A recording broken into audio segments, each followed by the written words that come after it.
बताइए मैडम, आज पुतला लेके आप यहाँ पर खड़ी हुई हैं, आम आदमी पार्टी कह रही है झूठा आरोप है ये। आम आदमी वाले तो खुद झूठे हैं, वो उन्होंने शुरू से लेके एंड तक झूठों की पार्टी बनाई है, झूठे ही उन्होंने शामिल करे हैं और भ्रष्टाचार की राजनीति कर रहे हैं। अरे भाई, हम तो एक सवाल पूछते हैं, आपने अपने अधिकारियों पे जो जासूस बैठाए गए, तुम्हें अपना पे भरोसा नहीं था क्या?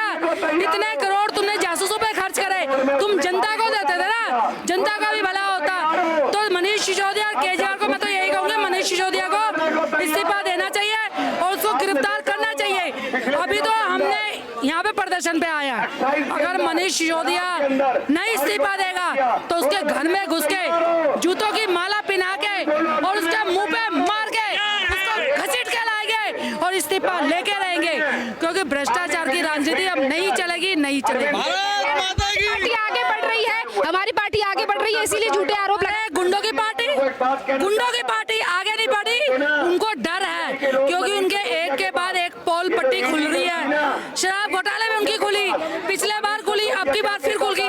वो तो पार्टी ही गुंडों की पार्टी है, वो खुद डरे हुए हैं, बुखलाए हुए हैं, इसलिए वो बीजेपी पे आरोप लगा रहे। बीजेपी एक ऐसी पार्टी है, आप खुद जानते हो, जनता भी जानते हैं कि नरेंद्र भाई मोदी जी ने देश के लिए कितना कुछ। केजरीवाल के पीए को भी अब समन भेजा गया है ईडी की तरफ से, क्या कहेंगे? क्या शराब घोटाले में अरविंद केजरीवाल के पीए को समन भेजा गया है।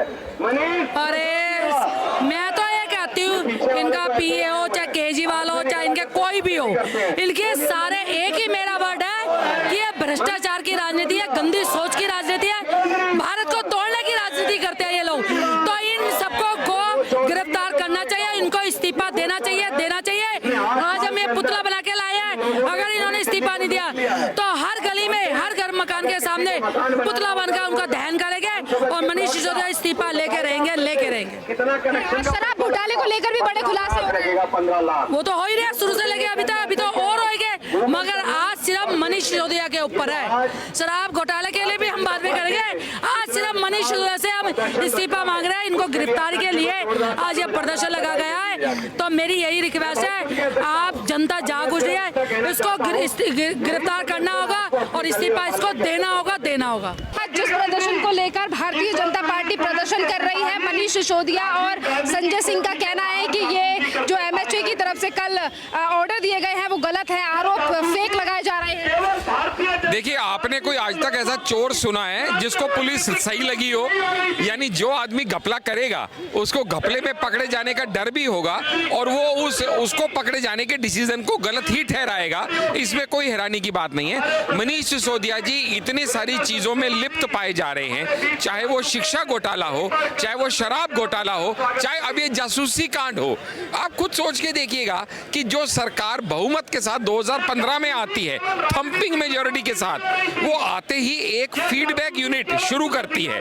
कहा यह जाता है कि ये अलग अलग डिपार्टमेंट से फीडबैक लेगा कि दिल्ली की जनता को कैसे आसानी पहुंचाई जाए, लेकिन पता क्या चलता है कि ये डिपार्टमेंट सेंट्रल विजिलेंस डिपार्टमेंट की तरह, सीबीआई की तरह, रॉ की तरह लोगों की जासूसी करने और लोगों के ऊपर नजर रखने के लिए बनाया जा रहा है। इसका नाम रखा जाता है फीडबैक यूनिट, जो एक दिखावा है। असल में जो इसको फंड भी दिया जाता है शुरू करने के लिए, वो भी 1 करोड़ का फंड जो है सीक्रेट सर्विस फंड के नाम से लिया जाता है। इसके जो एम्प्लॉय रखे जाते हैं वो रिटायर्ड आईबी ऑफिशियल रखे जाते हैं। आईबी ऑफिशियल्स को कोई फीडबैक लेने के लिए रखेगा और फिर देखिएगा सारे संविधान को तार तार करते हुए एलजी साहब को कॉन्फिडेंस में नहीं लिया जाता, ना इस यूनिट के बारे में, ना ही इसके एम्प्लॉयमेंट के बारे में। जो ये 700 रिपोर्ट क्रिएट करता है 8 महीने में, उनके ऊपर कोई एक्शन नहीं होता और उसके बाद वो रिपोर्ट्स भी एलजी को जाने की बजाय रिपोर्ट्स कहां जाती हैं? चीफ मिनिस्टर ऑफिस को। क्यों? क्योंकि ये दिल्ली विजिलेंस डिपार्टमेंट के अंडर था और विजिलेंस डिपार्टमेंट को हेड कर रहे थे मनीष सिसोदिया जी। इसीलिए ये सारे बातें उठ के आ रही हैं कि आखिर इन्होंने पॉलिटिकल स्नूपिंग करके मीडिया को, पॉलिटिकल राइवल्स को, जजेस को क्यों टारगेट करने का प्रयास किया, जब पहले भी इनको कई बार टोका जा चुका है, लेकिन ये मानते नहीं हैं। इसी के साथ अगर संजय सिंह का जिक्र करें तो वो ये कह रहे हैं फंसाने का प्रयास किया जा रहा है मनीष सिसोदिया को। देखिए मैंने आपको कहा ना कि हर एक व्यक्ति जो जब जिसको पकड़ता है लगता है मैं पकड़ा गया, तो खिसियानी बिल्ली खंबा नोचे वाली बात है।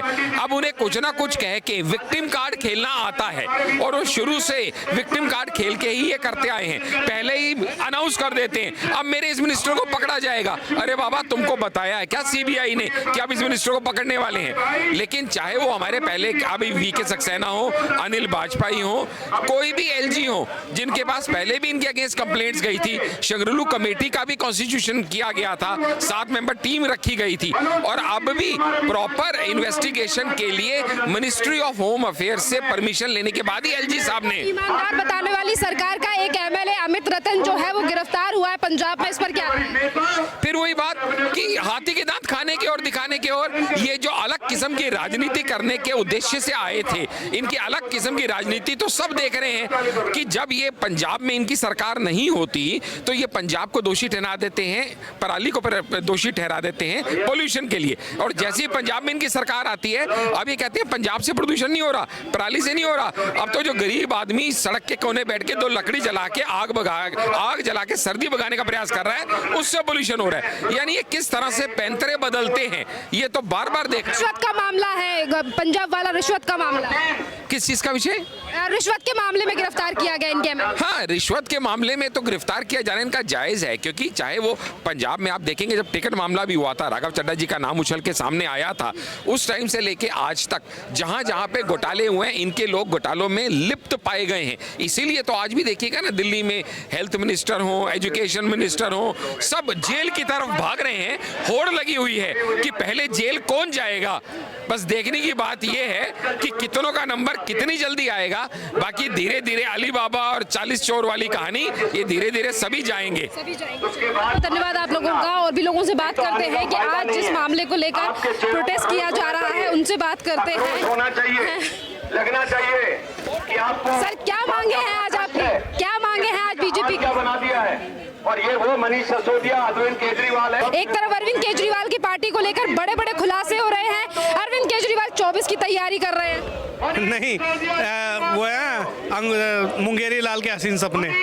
आप जनता जान चुकी है उसके बारे में, उसके जो लगातार जनता को झूठ बोल के सत्ता में आया, आज लगातार उसके घोटालों की लाइन लगी हुई है, चाहे जल बोर्ड हो, चाहे डीटीसी हो, चाहे शराब घोटाला, कोई ऐसी फील्ड नहीं है जहाँ उसका घोटाला नहीं है। आने वाले दिनों में जनता उसका जवाब भी देगी, लेकिन उससे पहले भारतीय जनता पार्टी के कार्यकर्ता उसका चेहरा जनता के बीच में उजागर करने के लिए लगातार रोड पे आंदोलन करते रहेंगे। राज्यसभा के सभापति की तरफ से जब संजय सिंह को नोटिस दिया गया, उन्होंने कहा मैं तो जनता की आवाज उठाता रहूंगा। अडानी के मुद्दे को लेकर कह रहे हैं संजय सिंह आज भी। जनता की कौन सी आवाज? दिल्ली की जनता की आवाज उठाओ ना। दिल्ली की जनता लगातार कैसे पीड़ित है, दिल्ली की जनता के साथ रोड की व्यवस्था देख लो, पानी की व्यवस्था देख लो, स्कूल की व्यवस्था देख लो, कॉलेज की व्यवस्था, जिन व्यवस्थाओं का नाम लेकर, जिन व्यवस्थाओं को वो हवाला देकर सरकार में आया था, लगातार बात करता था, एक लाल रंग की फाइल रख के घूमता था, बिजली देखो जी बिजली का बड़ा घोटाला। सत्ता में आने के बाद क्या किया उसका? लगातार बिजली वालों को आप सपोर्ट करते हो उनको, और उसके बाद लगातार कभी शराब घोटाला, कभी जल बोर्ड घोटाला, कभी डीटीसी घोटाला, और अब तो ये आप खुद सोचिए, आपकी प्राइवेसी, आपका कोई फोन रिकॉर्ड कर रहा होगा तो आपको कैसा लगेगा? उसको किसने हक दिया ये सब करने का? और इस नाम पर जनता की, हमारी, आपकी, हमारी कमाई का लाखों करोड़ों रुपए, उनको पैसा भी फीस भी दे रहा और लगातार हम सब लोग की जासूसी करा रहा है। ये दिल्ली की जनता के लिए बहुत ही ज़्यादा, मतलब कि जितनी निंदा करे इस दिल्ली की जनता इस मुख्यमंत्री को कम है। एक तरफ नोटिस को लेकर संजय सिंह इस तरीके की बयानबाजी कर रहे हैं, दूसरी तरफ किसी भी आरोप को लेकर वो कहते हैं कि राजनीति की जा रही है, झूठे आरोप लगाए जा रहे हैं हमारी पार्टी पर। आप खुद सोचिए, आपके सामने है बहन, आप भी लगातार दिल्ली की जनता के बीच में जाते हैं, लगातार मीडिया के माध्यम से आप हमारी आवाज़ भी पहुंचाते हैं और जनता की आवाज़ भी लेकर आते हैं, लेकिन आपको सब जानकारी है कि लगातार जनता के साथ जो धोखा हो रहा है, उसके नाते आज इतनी बड़ी संख्या में जनता अपनी मर्जी से नहीं आई, अपने खुशी से नहीं आई, सब दुखी हैं इसलिए आए। हाँ, 2024 की तैयारी कर रहा है अरविंद केजरीवाल, लालू यादव के बेटे से मुलाकात की, इस पर क्या कहें? करने दो, लेकिन मोदी जी के आगे कोई नहीं है। मोदी जी पूरे देश के सर्वप्रिय नेता हैं और लोकप्रिय नेता हैं, और पूरे देश की जनता उनको अपने प्रधानमंत्री के रूप में लगातार जब तक वो चाहेंगे, जब तक वो देखना चाहती है। और मल्लिकार्जुन खड़गे भी कह रहे थे 24 में यूपीए की सरकार बनेगी। सोचने दो, अभी जैसे जैसे लुप्त होती जा रही है कांग्रेस, जैसे हमारे गृह मंत्री जी ने बताया था कि दूरबीन से 2024 के बाद तो दूरबीन से ढूंढना पड़ेगा कि कांग्रेस के नेता कहाँ हैं। बहुत बहुत धन्यवाद सर। और भी लोगों से बात करते हैं। देखिए तमाम जो जनता है उनकी यहाँ पर भीड़ है, कार्यकर्ताओं की भीड़ है। अरविंद केजरीवाल के पीए को ईडी की तरफ से नोटिस भेजा गया है शराब घोटाले में। ये सब अंदर जाएंगे, सब जेल में जाएंगे। भ्रष्टाचारी सरकार है, भ्रष्टाचारी नेता है। आज नहीं तो कल इन सभी को तिहाड़ में जाना है, सत्येंद्र जैन का साथ देने जाना है। वो दिन आज आ जाए या कल आ जाए, इंतजार कर रहे हैं। अरविंद केजरीवाल कहते हैं हमारी पार्टी ईमानदार है और ईडी एक बार उनका नाम चार्जशीट में डाल चुकी है, आज समन भेजा गया है। आने वाले समय में तिहाड़ में इनका अलग बैरिकेडिंग बनने वाली है और पूरी आम आदमी पार्टी आपको वहीं मिलेगी। पता लग जाएगा कौन ईमानदार है। एमसीडी की सरकार ये बनने नहीं दे रहे, दिल्ली में काम ये होने नहीं दे रहे। भ्रष्टाचारी जो शराब घोटाला इन्होंने किया है वो किसी से छुपा नहीं है। जासूसी आम लोगों की जासूसी करा रहे हैं। ऐसे लोग जितनी जल्दी सलाखों के पीछे हो जाए उतना दिल्ली के लिए अच्छा है। मेयर बनने के बावजूद भी आम आदमी पार्टी के सदस्यों की तरफ से सिविक सेंटर में हल्ला किया जा रहा है। ये इनका काम है। दिल्ली में सरकार में काम नहीं होना चाहिए, दिल्ली में काम ना हो, सिर्फ शोर मचाना इनका काम है। इसलिए ना एमसीडी बनने दे रहे हैं, ना दिल्ली सरकार में जब से आए हैं ना काम कर रहे हैं, ना भारत सरकार को कोई काम करना देना चाहते हैं। ये चोर हैं, जेल के अंदर जाएंगे। आज जाएं कल जाएं, इंतजार हो रहा है।